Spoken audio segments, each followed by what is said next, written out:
सृष्टि की रचना अलग अलग युग में अलग अलग ग्रंथ में अलग अलग बताई गई है।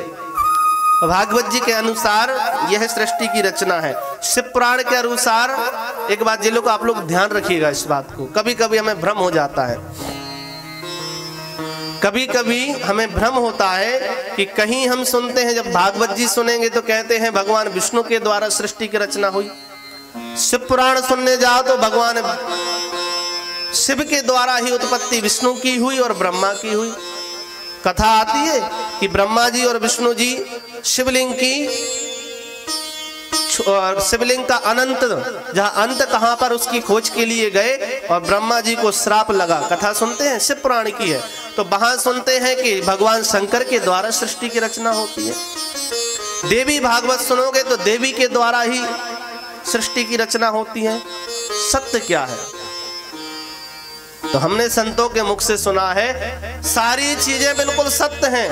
भगवान विष्णु भी सृष्टि की रचना करते हैं, उनके अलावा कोई नहीं करवा सकता, वही उन्हीं के माध्यम से होती है। और शिव भगवान शंकर के द्वारा भी होती है और मां भगवती के द्वारा भी होती है। अब संभव कैसे? केवल भेद है युग का। किसी युग में भगवान विष्णु करते हैं तो दूसरे युग में भगवान शंकर करते हैं, तो तीसरे युग में या दूसरे युग में मां भगवती करती हैं। युग अलग अलग है, अलग अलग युग में अलग अलग देवता के द्वारा सृष्टि की रचना होती है। इसलिए अलग अलग पुराणों में अलग अलग युगों की चर्चा की जाती है। इसकी कथा एक हनुमान जी के माध्यम से भी आती है। हनुमान जी के माध्यम से भी एक कथा आती है। अभी शाम के समय अगर अवसर रहेगा, समय रहेगा तो इस पर चर्चा करेंगे कि एक बार हनुमान जी को भी लगा,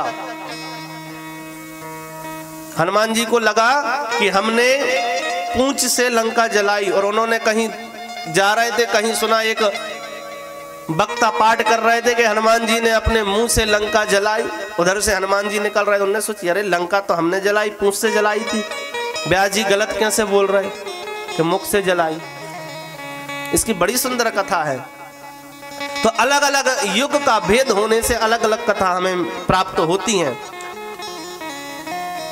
तो जब भगवान शंकर उत्पन्न हुए थे, भगवान ब्रह्मा ने कहा शंकर जाकर के पुत्र सृष्टि की रचना करना प्रारंभ करो।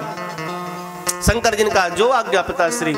और भगवान शंकर ने अपने ही द्वारा सृष्टि रचना प्रारंभ कर दिया। भूत प्रेत डाकनी पिशाचनी सांप बिच्छू इत्यादि की उत्पत्ति प्रारंभ कर दी। इतनी भयंकर डाकनी पिशाचनी प्रकट हुई कि ब्रह्मा जी को खाने